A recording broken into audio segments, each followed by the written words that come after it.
안녕하세요, 여러분. 쿠교수입니다. 네, 오랜만에 찾아뵙게 되는 것 같아요.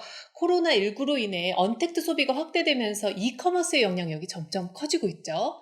그러면서 강력한 플랫폼 파워를 지닌 이커머스 플랫폼의 지위 역시 더욱 높아지고 있습니다. 한 예는 미국 전자상거래 점유율의 무려 39%를 차지하고 있는 아마존입니다. 코로나19의 수혜를 보면서 옆에 보시는 것처럼 급격한 주가 상승을 경험했죠. 그런데 역설적이게도 아마존을 외치고 있는 브랜드 역시 점점 늘어나고 있습니다. 아마존과 같은 대형 이커머스 플랫폼을 거치지 않고 직접 플랫폼을 구축해 고객들에게 판매하는 브랜드가 늘어나고 있는 거죠.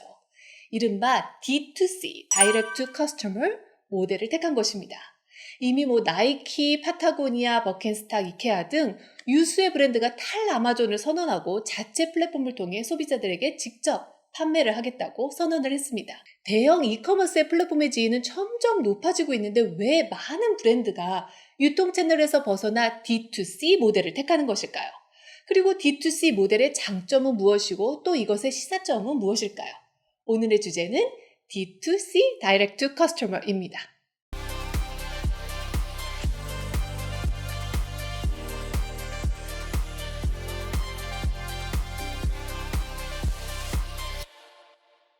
D2C는 중간 유통 과정을 생략하고 판매자가 소비자들에게 자사의 제품을 직접 판매하는 유통 모델입니다. D2C는 이름 그대로 유통 과정에서 중간 갭을 최소화해서 소비자를 직접 만나는 것이 가장 큰 특징인데요. 기존 유통 과정은 수입업체, 도매업체, 소매업체 등 복잡한 구조를 가지고 있지만 D2C 모델에서는 중간 절차를 생략을 하고 판매업체가 바로 소비자를 연결해 상품을 제공한다는 특징이 있습니다. 그럼 왜 많은 브랜드가 D2C 전략을 취하고 있는지 알아볼까요? 네, 첫 번째 이유는 최적의 브랜드 경험을 제공하기 위함입니다. 대형 이커머스 플랫폼을 통한 판매는 매출 가능성은 높지만 브랜드 경험을 효과적으로 제어할 수 없는 치명적인 단점이 있습니다. 이미 정해진 인터페이스 속에 다양한 브랜드의 제품과 섞여 함께 판매되기 때문에 자사 제품의 고유성이 희석되기 때문이죠. 또한 고객 데이터 관리 주체가 이커머스 플랫폼이다 보니 효과적으로 고객 데이터를 분석하기 어렵다는 단점도 존재하고요. 이 데이터가 점점 중요해지는 이 시대에 괜히 우리의 고객 데이터를 유통사에 다 넘겨주게 되는 꼴이죠. D2C 전략을 가장 적극적으로 활용하고 있는 건 나이키인데요. 이 나이키가 아마존을 떠난 이유 역시 아마존에서는 일관성 있는 고객 경험 제공이 어렵다는 판단 때문이었어요. 저도 왠지 아마존에서 나이키 제품을 보면 뭔가가 진짜가 아닌 것처럼 더 싸게 느껴지기도 했었거든요. 나아가 나이키는 오프라인 유통사와의 거래도 점차 줄여나가고 있습니다. 나이키는 현재 3만 개에 달하는 유통 거래처를 향후 40개까지 줄일 예정이라고 합니다. 그리고 멤버십을 통해 축적한 데이터를 기반으로 온오프라인 상에서 고객 맞춤형 서비스를 구현하고 있어요. 대표적인 예시가 나이키 라이브 스토어인데요. 이 매장에서는 지역 내 나이키 플러스 멤버들의 고객 정보를 기반으로 해서 이들이 선호하는 제품 중심으로 매장 상품을 구성하고 있어요.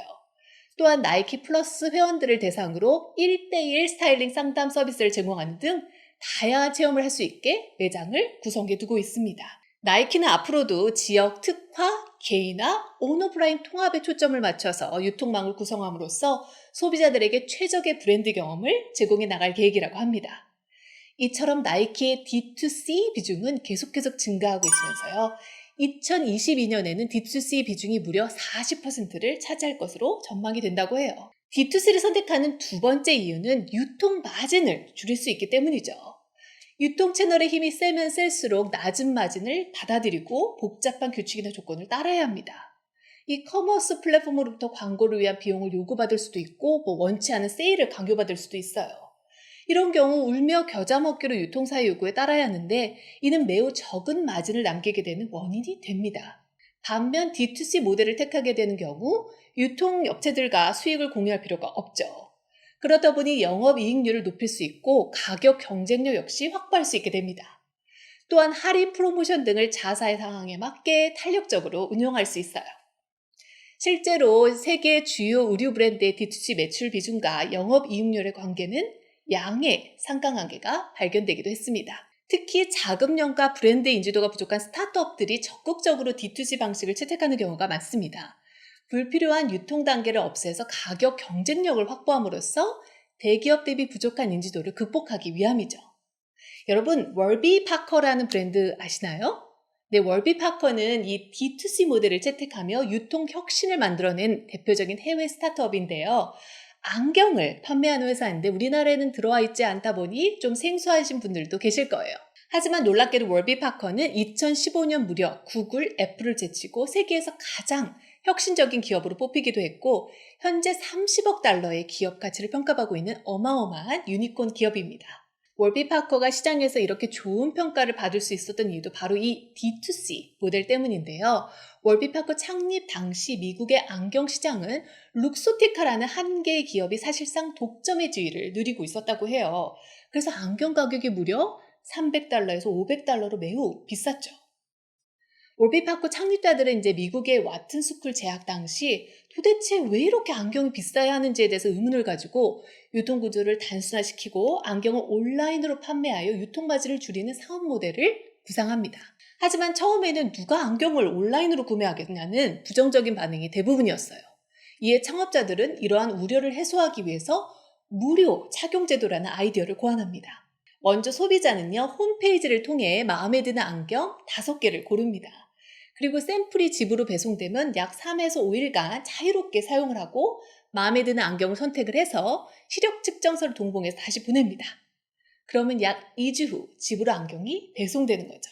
이 과정에서 배송비는 모두 월비파커가 부담을 하고요. 이러한 시스템을 통해 온라인으로 사라면 망설일 소비자들에게 직접 검증을 해볼 기회를 마련해 준 거죠. 이는 미국에서 센세이션한 반응을 이끌어냈고 미국 안경 시장에서 룩소티카 그룹의 공고한 독점지의 균열을 만들어낸 데 성공을 했어요. 특히 오프라인 유통 채널을 거치지 않고 온라인을 통해 소비자에게 직접 판매 유통 마진을 줄임으로써 95달러라는 획기적인 가격을 구현한 것이 결정적이었습니다. 이 D2C를 선택하는 마지막 이유는요. 기술의 발전으로 인해 개인 맞춤형 판매가 가능해졌기 때문이에요. 사실 D2C는 예전부터 존재하던 판매 모델이었어요, 여러분. 하지만 최근 D2C 모델이 이렇게 부각되기 시작한 것은 뭐니 해도 SNS 광고 알고리즘이 세밀해졌기 때문입니다. 예전에는 제품을 기획 개발하더라도 이를 알리기 위한 선택지가 한정되어 있었어요. 대부분 TV, 신문, 잡지 등 전통 매체 광고 의존해 했기 때문이죠. 이러한 유형의 광고는 불특정 다수를 상대로 하기에 광고 효율도 낮고 매우 큰 비용을 수반한다는 특징이 있습니다. 그렇기 때문에 자본력을 갖춘 소수의 업체들을 제외하고는 이러한 광고 비용을 감당하기가 어려웠어요. 따라서 소수의 대형 유통 채널에 입점하는 것만이 사실상 소비자의 눈에 드는 유일한 방법이었습니다. 하지만 SNS 검색 엔진의 광고 알고리즘이 세밀해지면서 큰 비용을 들이지 않고도 핵심 타겟에게만 효율적으로 광고를 할 수 있는 시대가 열렸습니다. 그리고 광고를 클릭하면 곧바로 자체 쇼핑몰로 소비자를 유도할 수 있게 된 거죠. 그러다 보니 자금력이 부족한 스타트업들도 적극적으로 이제 D2C 커머스에 뛰어들고 있습니다. 한국에서도 마약 베개, 악어 발패, 쿨럭 마사지기, 몽제 등 스타트업들의 D2C 브랜드들이 인기를 끌었습니다. 특히 이 마약 베개, 악어 발팩으로 유명한 이 블랭크 코퍼레이션은요, 자사몰 유입을 극대화하기 위해서 SNS 광고를 적극 활용했어요. 소비자의 작은 니즈를 발굴하고 틈새 제품을 기획한 후 이를 참신한 영상 콘텐츠로 녹여내 소비자들의 관심을 유도했죠. 이른바 미디어 커머스 모델을 통해서 D2C의 판매를 촉진한 건데요. 그 결과 2020년 창사 5년 만에 매출이 1,169억 원까지 늘며 괄목한 만할 성장을 이뤄냈습니다. 하지만 D2C 전략에도 근원적인 약점이 있습니다. 해당 브랜드의 제품만 판매하기 때문에 소비자의 선택의 폭을 크게 좁혀버리기 때문이죠. 다양한 선택지 사이에서 최적의 구매를 결정하고자 하는 소비자에게 이는 치명적인 단점이 될 수 있어요. 아니, 비싼 돈을 들여 자체 플랫폼을 구축을 했는데 소수의 충성 고객만 방문하는 사이트로 전락할 가능성이 있다는 것입니다. 그렇기 때문에 나이키처럼 적극적인 멤버십 프로그램의 운영, 그리고 월비파커와 같은 혁신적인 시스템을 통해 핵심 역량을 견고하게 다져야 하는 숙제가 있습니다.